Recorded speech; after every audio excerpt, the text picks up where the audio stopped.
This is the Army, Mr. Jones. No private rooms or telephones. You had your breakfast in bed before, but you won't have it there anymore. This is the Army, Mr. Green. We like the barracks nice and clean.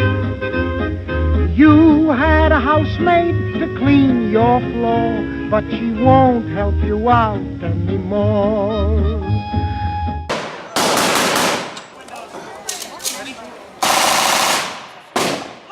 Hi, I'm Sergeant Tarbett with 5th Infantry Division's Anti-Tank Company. Today we're looking at the Browning machine gun, model of 1919 A4. This was the standard light machine gun that the Americans used during World War II, along into Korea, and even to some extent during the Vietnam War. Basic way this gun works is there's a release lever on top that allows you to pop it open. You take your box of ammunition, you set it in, ready to feed, and you close the top cover. Charge the handle back, forward. You are now in position, ready to fire. You had sights that folded down for transport, and you'd be able to swing across and track your target as you're firing. I'm David Little with the 10th Mountain Division, and the weapon that we're going to demo right now is the 2.36 bazooka. This was the primary anti-tank weapon that our soldiers used for infantry use. It shoots a 2.5 inch or 2.36 inch rocket. This is designed to be shot by an infantryman at a tank. It goes up on the shoulder like this, squeezing the trigger, and there's a simple sight system here where you can line up for 100, 200, and 300 yards. This weapon fires by having a rocket loaded in the tail end here. There's two little wires that come off the back of the rocket, and you loop those around these electrical connections on the top of the tube. There are some batteries inside the wooden stock here, and when you fire it, you squeeze this electrical trigger. That heats up the wire at the rocket and eventually ignites it, sometimes taking as long as 2 or 3 seconds to set off the rocket. This is a German Panzerfaust that was used 43, 44, 45 time period. It's not a rocket launcher, it's actually propels this unit here, which the unit itself, it looks like this when it comes out. Basically that's one of the units that's been taken out of the projector. There's actually explosive charge in here that will basically just push it out. Basically the suspended gases will come out this end and this will go out and it'll be like a dart. It's self-propelled. Once it comes out it's just a projectile.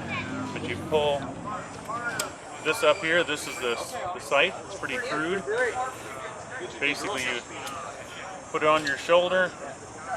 You basically look and there's different ranges here, and the holes are different sizes depending on how far it is you're shooting it to try to hit the tank. And there's no guidance system in it, it's merely you have to basically hit it. If it's moving, you're probably not going to hit it. But then the trigger here is just this little button here, you basically press down on it, that sets off the charge in here, the projectile goes forward, and if it hits the tank, the shape charge here will go through almost any tank's armor basically at that time period. It's very, very powerful explosive. My name's Tom Comer. I'm the tank commander of this German tank that's standing behind us. This tank is the Jagdpanzer Hetzer. It was about a 17-ton tank destroyer. It was used by the German Army in the latter days of World War II. It carried a 75mm gun and a highly effective vehicle. And in a little while, we're going to take it out to the main battle area, and it's going to participate in a World War II armor battle recreation.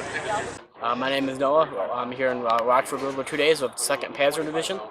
Behind me, we have our infantry Geschützgun, our IG gun. It's a howitzer. It uses looping fire, almost like a mortar. It'd be used by German troops for anti-infantry purposes, usually in more mountainous regions during the war, because it's very easy to move and easy to use. And here it's still an original. Instead, we use black powder. My name's Matt Miller. I'm here at Rockford, Midway Village, and I'm portraying the 3rd Armored Division dispatch slash cavalry reconnaissance driver with the Harley Davidson. I'm from Fredonia, Wisconsin. This is a 1943 built 42 model WLA, and it's what they called the Type 3. They made 4 different types throughout the war and ended with number 5. This is a 45 cubic inch 750cc engine. It has a whole whopping 23.4 horsepower. The Army ordered 86,000 of them. This one here is number 24,747, I believe.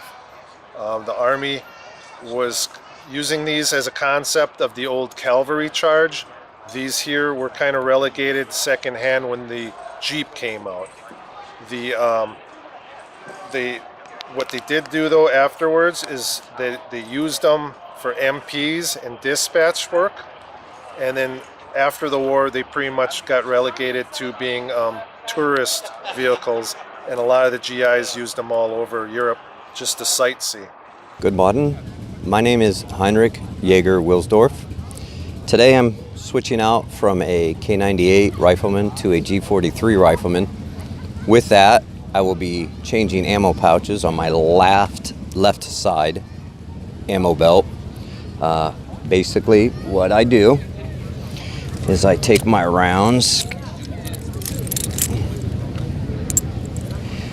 This is a triple K98 ammo pouch, and we're going to remove the left side. This is a G43 double ammo pouch, a little bit bigger. To me, much easier to work with. We'll put that in, and then I take my rounds out of the K98 pouch, and we are getting ready for a battle. So I'm going to properly load these so they are easy to pull out when the battle happens. Sometimes the rounds come out of these stripper clips. I make sure I have 5 fully loaded, all secure. That is an actual 5-clip clipper round. Secure it in. And I am ready to go. Keep my gear all nice and neat. Ready for formation. And we're going to put searchlights up there, every anti-aircraft gun we have, and we're going to have us a damn fine Hinkle shoot while he's building that bridge, until if he can't get it done in 24 hours, to name his replacement. Yes, sir. All right. You done? All right, sir. Colonel Koch is standing by with the G2 intel report. Yes, sir. General, intelligence activities have revealed that the following enemy units are operating with the 3rd Army sector. Army Group G under the command of General Balk, who recently replaced General Blaskowitz.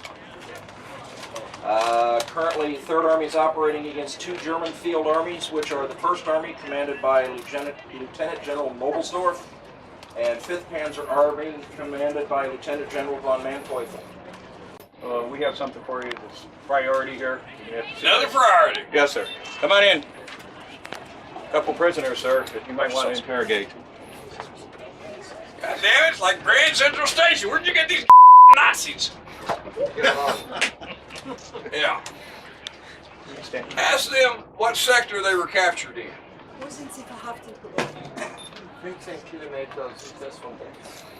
15 kilometers southwest of Metz.